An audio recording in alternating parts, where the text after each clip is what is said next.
Hello everyone, कैसे हैं आप सभी। आई होप आप सभी अच्छे होंगे, स्वस्थ होंगे और अपनी तैयारी में लगे हुए होंगे। तो फ्रेंड्स, स्वागत है आप सभी का द एग्ज़ाम ट्यूटर के इस नए सेशन में। फ्रेंड्स, आज के इस वीडियो में हम कवर करने वाले हैं आरआरबी एनटीपीसी के लिए जीके जीएस के कुछ मोस्ट इंपॉर्टेंट मिसलेनियस क्वेश्चंस को। मिसलेनियस क्वेश्चन का ये जो प्रैक्टिस सेट रहेगा, ये आपकी प्रिपरेशन को बूस्ट करने में आपको 100% हेल्प करेगा, क्योंकि इस वीडियो में जो भी क्वेश्चंस लिए गए हैं वो सभी सिलेक्टेड और इम्पोर्टेंट हैं। इस वीडियो में वही क्वेश्चंस लिए गए हैं जो कि अलग अलग एग्जाम्स में प्रीवियस ईयर में पूछे गए हैं। तो अगर आप ऐसे किसी भी एग्जाम की तैयारी करते हैं जिसमें जीएस पोर्शन एक सिग्निफिकेंट रोल प्ले करता है, तो ये वीडियो आपके लिए काफ़ी यूजफुल रहने वाला है। तो वीडियो में एंड तक ज़रूर बने रहिएगा। तो चलिए बिना देरी करते हुए बढ़ते हैं अपनी वीडियो की ओर, जिसमें हमारा फर्स्ट क्वेश्चन है, विच of the following is not an example of homogeneous mixture.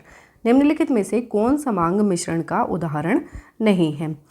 तो देखिए फ्रेंड्स, होमोजीनस मिक्सचर क्या होता है। तो होमोजीनस मिक्सचर उसे कहा जाता है जब सॉल्वेंट में जो सॉल्यूट होता है, सॉल्यूट के कंपोनेंट इक्वली डिस्ट्रीब्यूट हो जाते हैं, उसे कहा जाता है होमोजीनस मिक्सचर। अब होमोजीनस मिक्सचर के एग्जाम्पल क्या हो सकते हैं। तो देखिए फ्रेंड्स, एयर जो है ये होमोजीनस मिक्सचर का एग्जाम्पल है। सॉल्ट वाटर जो है ये होमोजीनस मिक्सचर का एग्जाम्पल है। शुगर वाटर ये भी किसका एग्जाम्पल है, ये भी होमोजेनस मिक्सचर का एग्जाम्पल है। और स्टील भी किसका एग्जाम्पल है, ये भी होमोजेनस मिक्सचर का एग्जाम्पल है। ऑप्शंस देख लेते हैं। एक्वस सॉल्यूशन ऑफ शुगर ये होमोजेनस मिक्सचर मैंने बताया। एयर भी होमोजेनस मिक्सचर, लेकिन फोग जो है ये होमोजेनस मिक्सचर का एग्जाम्पल नहीं है। ऑप्शन यही हो जाएगा हमारा C will be the right answer. Next देख लेते हैं। नेक्स्ट क्वेश्चन है हमारा, What is the approximate radius of the nucleus of an atom? किसी परमाणु के नाभिक की त्रिज्या लगभग कितनी होती है। तो देखिए फ्रेंड्स, अगर किसी भी एटम की त्रिज्या पूछी जाए, एटम की रेडियस पूछी जाए, तो एटम की रेडियस जो है वो कितनी होती है, 10⁻⁻10 मीटर होती है। अगर न्यूक्लियस की पूछी जाए तो देखिए फ्रेंड्स, इस तरीके से होता है। ये हमारा सपोज कीजिए एटम है और यहाँ पर बीच में सेंटर में क्या होता है, न्यूक्लियस होता है। न्यूक्लियस में क्या होते हैं, न्यूट्रॉन और प्रोटॉन होते हैं। न्यूट्रॉन और प्रोटॉन जो है प्रेजेंट होते हैं न्यूक्लियस में। और अगर न्यूक्लियस की रेडियस पूछा जाए तो न्यूक्लियस की रेडियस होती है 10⁻⁻15 मीटर। याद रखिएगा, क्योंकि न्यूक्लियस काफ़ी छोटा होता है तो न्यूक्लियस की रेडियस भी छोटी होगी। तो इस क्वेश्चन का आंसर हो जाएगा हमारा option D, 10⁻⁻15 metre. Option D will be the right answer. देखिए फ्रेंड्स, इन वीडियोस में हम 25 क्वेश्चंस को कवर करते हैं, और जब भी आप इन क्वेश्चंस को देखते हैं, इन वीडियोस को देखते हैं, तो मेक श्योर कीजिएगा कि आप कॉपी और पेन को लेकर के बैठिएगा। और कोई भी क्वेश्चन हो, मेरा आंसर बताने से पहले आप कॉपी में अपना आंसर मार्क कीजिएगा और देखिएगा कि इन 25 क्वेश्चंस में से आपके कितने क्वेश्चन सही होते हैं।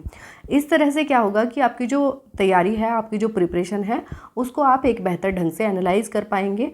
और लास्ट में मुझे कमेंट बॉक्स में कमेंट करके ज़रूर बताइएगा कि इन 25 क्वेश्चंस में से आपके कितने क्वेश्चन सही हुए हैं।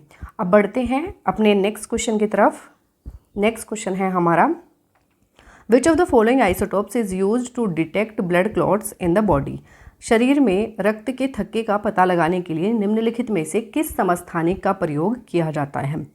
तो देखिए फ्रेंड्स, आपने जनरली पढ़ा होगा कि रक्त का थक्का कब बनता है, जब ब्लड जो है बॉडी से बाहर आता है, तब क्या होता है, ब्लड का थक्का बनता है, जिससे ब्लड का फ्लो जो है बंद हो जाता है, ब्लड बाहर आना बॉडी से बंद हो जाता है। लेकिन कभी कभी क्या होता है कि जो हमारी ब्लड वेसल्स हैं, ब्लड वेसल्स में छोटे छोटे ब्लड के क्लॉट बनने स्टार्ट हो जाते हैं, और वो ब्लड क्लॉट बनने की वजह से ब्लड का जो फ्लो है ब्लड वेसल्स में वो रुक जाता है। इस वजह से जो ब्लड के क्लॉट बनते हैं ब्लड वेसल्स के अंदर, उनका पता लगाने के लिए किस आइसोटोप का इस्तेमाल किया जाता है। तो देखिए, सोडियम के आइसोटोप का इस्तेमाल किया जाता है। ये क्या करता है, ब्लड के फ्लो का पता लगाता है ब्लड वेसल्स के अंदर, तो इसका इस्तेमाल किया जाता है सोडियम 24 का। याद रखिएगा, आंसर हो जाएगा हमारा ऑप्शन ए, सोडियम 24। नेक्स्ट देख लेते हैं। नेक्स्ट क्वेश्चन है हमारा, Which of the following increases in value when we go from left to right in a period of modern periodic table? आधुनिक आवर्त सारणी के आवर्त में बाएं से दाएं जाने पर निम्नलिखित में से किसका मान बढ़ता है। तो देखिए फ्रेंड्स, बाएं से दाएं पूछा है, यानी कि फ्रॉम लेफ्ट टू राइट पूछा है। जो हमारी मॉडर्न पीरियोडिक टेबल है, अगर किसी भी पीरियड में हम लेफ्ट से राइट की तरफ बढ़ते हैं तो किसका मान बढ़ता है। तो देखिए, आयनाइजेशन एनर्जी यानी कि आयनन ऊर्जा का मान बढ़ता है आवर्त सारणी में, आवर्त में बाएं से दाएं जाने पर। आंसर हो जाएगा हमारा ऑप्शन सी। नेक्स्ट देख लेते हैं। नेक्स्ट क्वेश्चन है हमारा, cryolite is the ore of which of the following metals. Cryolite निम्नलिखित में से किस धातु का अयस्क है। तो देखिए फ्रेंड्स, क्रायोलाइट जो है ये किस धातु का अयस्क है, तो एल्यूमिनियम का। किसका है, एल्यूमिनियम का अयस्क है क्रायोलाइट। अब एल्यूमिनियम के और कौन से अयस्क है जिनसे एग्जाम में क्वेश्चन पूछे जाते हैं, तो देखिए मोस्ट इंपॉर्टेंट है बॉक्साइट। बॉक्साइट जो है ये किसका अयस्क है, एल्यूमिनियम का है। इसके अलावा कोरेंडम, कोरेंडम भी किसका है, एल्यूमिनियम का है। और फेल्सपार, फेल्सपार। और क्वेश्चन में जो पूछा है क्रायोलाइट, ये सब किसके अयस्क हैं, ये एल्यूमिनियम के हैं। आंसर हो जाएगा ऑप्शन ए। नेक्स्ट देख लेते हैं। नेक्स्ट क्वेश्चन है हमारा, which of the following is called the traffic manager of the cells molecules. निम्नलिखित में से किसे कोशिका के अणुओं का यातायात प्रबंधक कहा जाता है। तो देखिए friends, traffic manager of the cell, traffic manager of the cell कहा जाता है गोल्जी बॉडीज़ को। किसको, गोल्जी बॉडीज़ को जो है traffic manager of the cell कहा जाता है। और क्यों कहा जाता है, तो देखिए फ्रेंड्स, जो गोल्जी बॉडीज़ होती हैं वो क्या काम करती हैं, मॉलिक्यूल्स को पैक और ट्रांसपोर्ट करने का काम करती हैं, यानी कि पैकेजिंग और ट्रांसपोर्टेशन का काम कौन करते हैं, गोल्जी बॉडीज़ करते हैं सेल के अंदर। इसी वजह से इन्हें traffic manager of the cell कहा जाता है। और गोल्जी बॉडीज़ की खोज किसने की थी, तो कैमिलो गोल्जी ने की थी। याद रखिएगा, कैमिलो गोल्जी। इसी वजह से इनको क्या कहा जाता है, गोल्जी बॉडीज़ कहा जाता है, क्योंकि इनकी खोज किसके द्वारा की गई थी, कैमिलो गोल्जी के द्वारा। आंसर हो जाएगा ऑप्शन सी। नेक्स्ट देख लेते हैं। नेक्स्ट क्वेश्चन है हमारा, which colour plastid is found in beetroot. चुकंदर में कौन सा वर्णी लवक पाया जाता है। तो देखिए फ्रेंड्स, बीटरूट की बात की गई है। बीटरूट में 2 कलर प्लास्टिड पाए जाते हैं। कौन कौन से, एक तो होता है बेटानिन, बेटानिन, और एक होता है वल्गाजेंथिन, वल्गाजेंथिन। ये 2 प्लास्टिड, कलर प्लास्टिड होते हैं जो कि पाए जाते हैं बीटरूट में। बेटानिन जो है ये रेड कलर के लिए रेस्पॉन्सिबल होता है। किसके लिए, रेड कलर के लिए रेस्पॉन्सिबल होता है बेटानिन। और वल्गाजेंथिन जो है ये कुछ अलग प्रकार की जो वेराइटीज़ होती है बीटरूट की उनमें पाया जाता है, और ये येलो कलर के लिए, येलो कलर के लिए और ऑरेंज कलर के लिए जो है रेस्पॉन्सिबल होता है वल्गाजेंथिन। याद रखिएगा। अब इसमें ऑप्शन में देखिए बेटानिन दिया है, तो आंसर यही हो जाएगा ऑप्शन सी, बेटानिन। नेक्स्ट देख लेते हैं। नेक्स्ट क्वेश्चन है हमारा, in which of the following mitosis occurs. निम्नलिखित में से किस में असूत्री विभाजन होता है। तो देखिए फ्रेंड्स, जब सेल डिवाइड होती है, सेल डिवाइड करने के 2 मेथड होते हैं। एक तो होता है माइटोसिस, माइटोसिस, और एक होता है मियोसिस, मियोसिस। अब देखिए फ्रेंड्स, माइटोसिस जो है इसमें क्या होता है, एक सेल से 2 सेल बनती हैं। कितनी, 2 सेल बन जाती हैं जो कि एकदम आइडेंटिकल होती हैं। और इसमें क्या होता है, क्रोमोसोम का नंबर जो है सेम रहता है, यानी कि अगर यहाँ पे 2n है तो यहाँ पर भी 2n होगा। अब देखिए जो मियोसिस है, मियोसिस में एक सेल से कितनी सेल्स बनती हैं, 4 सेल्स बनती हैं। कितनी, 4 सेल्स बनती हैं। और इनमें जो क्रोमोसोम का नंबर है वो कैसा रह जाता है, हाफ रह जाता है। यानी कि अगर यहाँ पर 2n था तो यहाँ पर क्या हो जाएगा, n हो जाएगा। यानी कि क्रोमोसोम नंबर जो है मियोसिस में हाफ हो जाता है, माइटोसिस में सेम रहता है। माइटोसिस जो जनरली सेल्स होती हैं, सोमेटिक सेल्स, सोमेटिक सेल्स में होता है, सोमेटिक सेल्स में होता है। मियोसिस जो है ये जनरली सेक्स सेल्स में होता है, सेक्स सेल्स में होता है।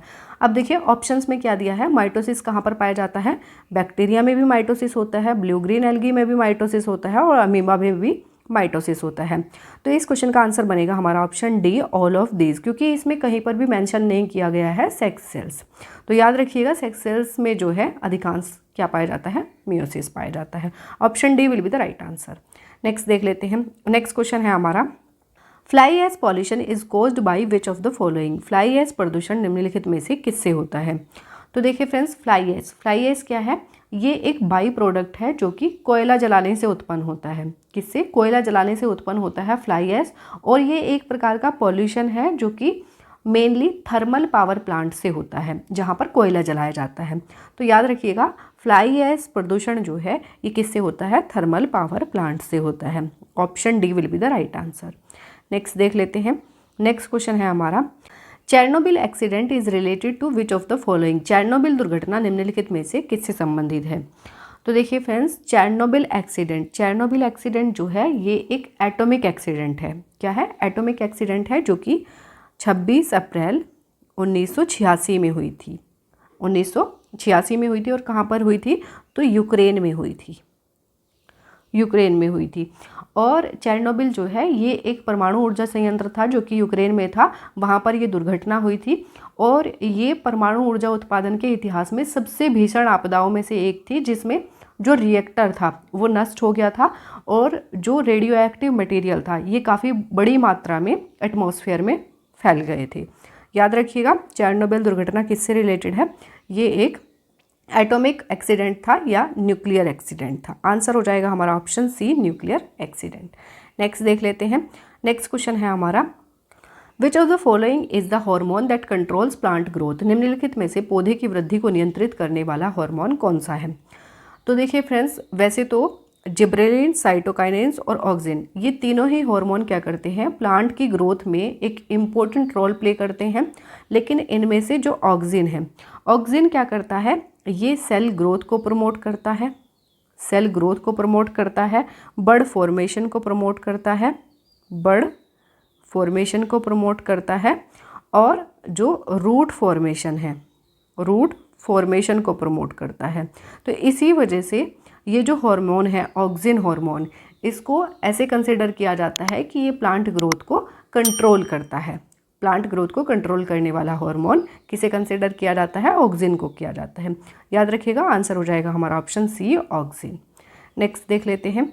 नेक्स्ट क्वेश्चन है हमारा, marsh disease in peas is caused due to the deficiency of which element? मटर में मार्स रोग किस तत्व की कमी के कारण होता है? तो देखिए फ्रेंड्स, मार्स डिजीज़ ये किस में होती है? पी प्लांट्स में होती है, और इसको मार्स स्पॉट डिजीज़ के नाम से भी जाना जाता है। मार्स स्पॉट डिजीज़ के नाम से भी जाना जाता है।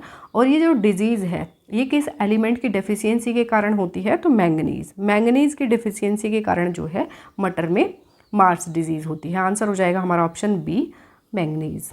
नेक्स्ट देख लेते हैं। नेक्स्ट क्वेश्चन है हमारा, the heaviest element among the gaseous elements is? गैसीय तत्वों में सबसे भारी तत्व कौन सा है? तो देखिए फ्रेंड्स, गैसीय तत्वों में सबसे भारी तत्व कौन सा है? रेडोन है। कौन सा है? रेडोन जो है ये गैसीय तत्वों में सबसे भारी तत्व है। रेडोन का जो एटॉमिक नंबर होता है, एटॉमिक नंबर होता है 86। एटॉमिक वेट की बात करें तो एटॉमिक वेट होता है 222। तो ये गैसीय तत्वों में सबसे भारी तत्व है। रेडोन जो है ये एक रेडियो एक्टिव, टेस्टलेस, कलरलेस और ऑडरलेस गैस है, और ये पृथ्वी के वायुमंडल में काफ़ी कम मात्रा में पाई जाती है। याद रखिएगा, आंसर हो जाएगा हमारा ऑप्शन ए, रेडोन। नेक्स्ट देख लेते हैं। नेक्स्ट क्वेश्चन है हमारा, ऑफ द लोकसभा, किस राज्य में लोकसभा का केवल एक सदस्य है? तो आंसर हो जाएगा सिक्किम। सिक्किम राज्य में लोकसभा का केवल एक सदस्य है। बात करें राजस्थान की, तो राजस्थान में कितने सदस्य हैं लोकसभा के? तो 25 है। मध्य प्रदेश की अगर बात करें तो मध्य प्रदेश में है 29। उत्तर प्रदेश की बात करें तो 80 हो जाएगा। सिक्किम में कितने हैं? एक है। आंसर होगा ऑप्शन सी। नेक्स्ट देख लेते हैं। नेक्स्ट क्वेश्चन है हमारा, millerite is the ore of which of the following elements? Millerite निम्नलिखित में से किस तत्व का अयस्क है? तो मिलेराइट जो है ये किस तत्व का अयस्क है? तो ये है निकिल का। निकिल का अयस्क है मिलेराइट। आंसर हो जाएगा ऑप्शन ए। नेक्स्ट देख लेते हैं। नेक्स्ट क्वेश्चन है हमारा, which of the following two quantities have the same SI unit? निम्नलिखित में से किस दो राशि का एसआई मात्रक समान है? तो इनमें से ऐसी कौन सी दो क्वांटिटीज़ हैं जिनका जो एसआई यूनिट है वो सेम है? तो वर्क और एनर्जी का जो एसआई मात्रक है वो क्या है? जूल है। हम सभी जानते हैं। आंसर हो जाएगा ऑप्शन बी। नेक्स्ट देख लेते हैं। नेक्स्ट क्वेश्चन है हमारा, When was India's first national action plan on climate change published? Bharat की जलवायु परिवर्तन पर प्रथम राष्ट्रीय क्रिया योजना कब प्रकाशित हुई थी? तो देखिए फ्रेंड्स, भारत की जलवायु परिवर्तन पर प्रथम राष्ट्रीय क्रिया योजना कब प्रकाशित की गई थी? तो ये प्रकाशित हुई थी 30 जून 2008 को। याद रखिएगा। तो आंसर हो जाएगा ऑप्शन ए, 2008। नेक्स्ट देख लेते हैं। नेक्स्ट क्वेश्चन है हमारा, the first British viceroy of India? Bharat के प्रथम ब्रिटिश वाइसरॉय कौन थे? तो ये क्वेश्चन देखिए काफ़ी इंपॉर्टेंट है। मैं प्रीवियस वीडियो में भी इसको करवा चुकी हूँ। फर्स्ट ब्रिटिश वाइसरॉय यानी कि भारत का प्रथम ब्रिटिश वाइसरॉय कौन बना था? तो आंसर हो जाएगा लॉर्ड कैनिंग। कौन था? लॉर्ड कैनिंग था। लॉर्ड कैनिंग ने 1856 से 1862 तक 1856 से 1862 तक जो है भारत के गवर्नर जनरल के रूप में कार्य किया है। और 1858 1858 में जो भारत सरकार अधिनियम आया था, भारत सरकार अधिनियम 1858 के तहत जो है लॉर्ड कैनिंग को भारत का वायसराय बनाया गया था। देखिए फ्रेंड्स, एक क्वेश्चन और पूछा जाता है कि 1857 की क्रांति के समय, 1857 की क्रांति के समय भारत का गवर्नर जनरल कौन था? तो उस समय लॉर्ड कैनिंग ही था। याद रखिएगा, आंसर हो जाएगा हमारा ऑप्शन सी। नेक्स्ट देख लेते हैं, what is the effect on the conductivity of a conductor when temperature is increased? ताप बढ़ाने पर चालक की चालकता पर क्या प्रभाव पड़ता है? तो देखिए फ्रेंड्स, जब किसी भी कंडक्टर का जो टेम्परेचर है इंक्रीज़ किया जाता है तो उसकी जो कंडक्टिविटी है वो डिक्रीज़ हो जाती है। क्या हो जाती है? कंडक्टिविटी जो है वो डिक्रीज़ हो जाती है। और ऐसा क्यों होता है?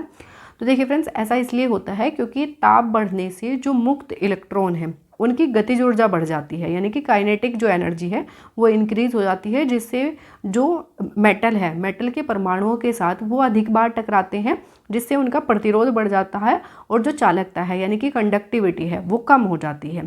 तो याद रखिएगा, ताप बढ़ाने पर जो चालक की चालकता है वो डिक्रीज हो जाती है, कम हो जाती है। Option B will be the right answer. Next देख लेते हैं, नेक्स्ट क्वेश्चन है हमारा, in which of the following mediums the speed of sound is highest?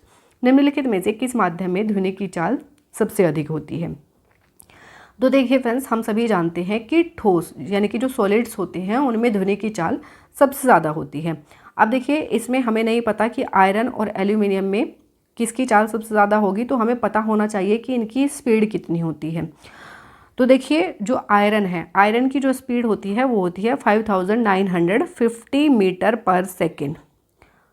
ध्वनि की जो चाल है आयरन में कितनी होती है? 5950 मीटर पर सेकेंड होती है। एल्यूमिनियम की अगर बात करें तो 6420 मीटर पर सेकेंड जो है ध्वनि की चाल एल्यूमिनियम में होती है। ग्लास की अगर बात करें तो 3980 मीटर पर सेकेंड होती है। और अगर मरकरी की बात करें तो मरकरी की होती है 1450 मीटर पर सेकेंड।